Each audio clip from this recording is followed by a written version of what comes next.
उनकी सरकार अगर ऐसा करती है जिसमें जो चीज़ टैक्स पेयर के लिए आनी चाहिए वो प्राइवेट पॉकेट में जा रही है तो घोटाला है। और उस घोटाले की जांच तो होगी। मोहल्ला क्लिनिक कितने दिन चले? दिखाने के लिए चले। अब उसके अंदर इनके जो लोग थे वो एम्प्लॉय हुए, कार्यकर्ता एम्प्लॉय हुए। किसने क्या दवाई ली वो तो इनको पता होगा। उसमें तो इनके पुराने जो हेल्थ मिनिस्टर वो भी जेल में है। तो ये कहना कि जी हर चीज सिर्फ उनको तंग करने के लिए की जा रही है वो गलत है। আবগারি কেলেঙ্কারি নিয়ে দিল্লির রাজনীতি সরগরম হয়ে উঠেছে। বুধবার ইডির দপ্তরে হাজিরা দেওয়ার কথা ছিল দিল্লির মুখ্যমন্ত্রী তথা আম আদমি পার্টির সুপ্রিমো অরবিন্দ কেজরিওয়ালের। দিল্লির আবগারি দুর্নীতি নিয়ে জিজ্ঞাসাবাদের সমন পাঠানো হয়েছিল মুখ্যমন্ত্রী কেজরিওয়ালকে, কিন্তু গত দুইবারের মতো এবারও তিনি সমন এড়িয়ে যান। এ নিয়ে কেন্দ্রীয় মন্ত্রী ভিকে সিং দিল্লি মুখ্যমন্ত্রী অরবিন্দ কেজরিওয়ালকে আক্রমণ করেছেন যখন এনফোর্সমেন্ট ডিরেক্টরেট তাকে সমন নোটিশ পাঠিয়েছে এবং তা গ্রেপ্তারের আশঙ্কা প্রকাশ করেছে। অরবিন্দ কেজরিওয়ালকে আক্রমণ করে তিনি বলেন যে আপনি যদি প্রাইভেট সংস্থাগুলিকে সুবিধা দিয়ে থাকেন তবে অবশ্যই তদন্ত করা হবে, যদি কিছু না করে থাকেন তাহলে এত ভয়ের কি আছে, আপনি তদন্তে সহযোগিতা করুন এবং আপনার ভাবমূর্তি পরিষ্কার করুন বলে মন্তব্য করেছেন তিনি। मैं तो कहूँगा कि उनको अपना मन टटोलना चाहिए और लोगों से सच बोलना चाहिए। जो शराब घोटाला हुआ है जिसमें सरकार का राजस्व घटा और प्राइवेट ऑपरेटर्स का राजस्व बढ़ा, तो क्या उनके तंग करने के लिए?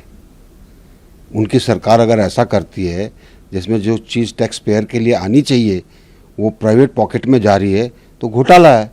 और उस घोटाले की जांच तो होगी। उस घोटाले की जांच के अंदर 2 लोग जेल के अंदर हैं पहले से ही, इनके भी तार जुड़े हुए हैं। तो उनको जांच से डर क्यों लग रहा अगर वो बिल्कुल सच है? तो मेरा मानना है कि ऐसे मौके पर अच्छा तब होता है और आपकी छवि और अच्छी होगी अगर आप जांच का साथ देंगे।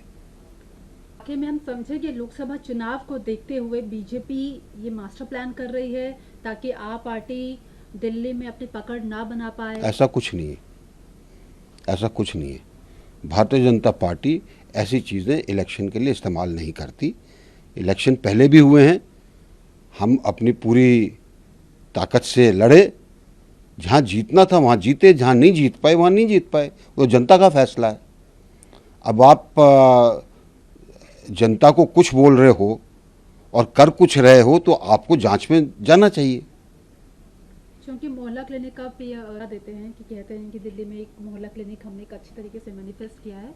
अब उसमें फर्जी लैब टेस्ट का एक मामला सामने आया है जिसमें सीबीआई इंक्वायरी की मांग हो रही है। तो ये जो आप पार्टी में लगातार स्कैम की बौछार हो रही है और लगातार ईडी और बीजेपी काउंटर अटैक कर रही है। देखिए स्कैम बहुत हुए हैं, कई स्कैम को शुगर कोट कर दिया गया। मोहल्ला क्लिनिक कितने दिन चले? दिखाने के लिए चले।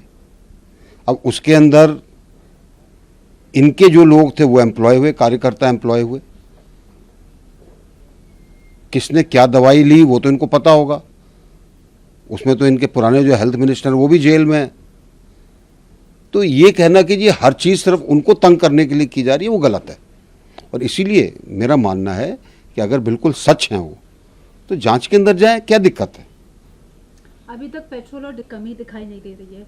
कांग्रेस के मल्लिकार्जुन खड़गे कह रहे हैं कि 19 महीनों में 21% की गिरावट आई है कच्चे तेलों में, लेकिन आप लोग कमी नहीं कर पा रहे हैं। उनको पुनः जो है अपने आंकड़े देखने चाहिए। जो आंकड़े बढ़े हैं तेल की कीमतों में यूक्रेन और रशिया के युद्ध के कारण, उनके अंदर पूरी दुनिया में अगर सबसे ज़्यादा फ़ायदा किसी ने लिया है कीमतें कम रखने के अंदर, वो भारत ने किया है।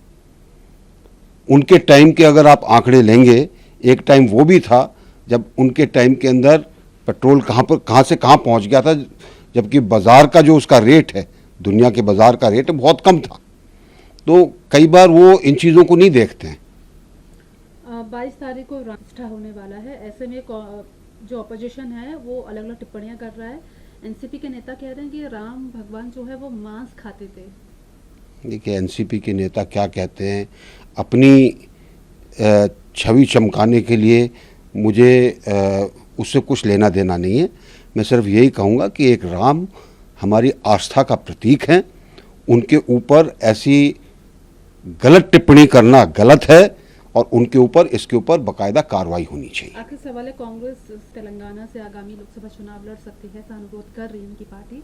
आप इसे कैसे देखते हैं, क्योंकि साउथ रीजन में बीजेपी की कुछ खास पकड़ है नहीं, लेकिन वोट अभी बेरोजगार हैं, जरूर लड़ें। সংবাদ এই পর্যন্তই। ফিরছি পরবর্তী অন্যান্য আপডেট নিয়ে। ধন্যবাদ।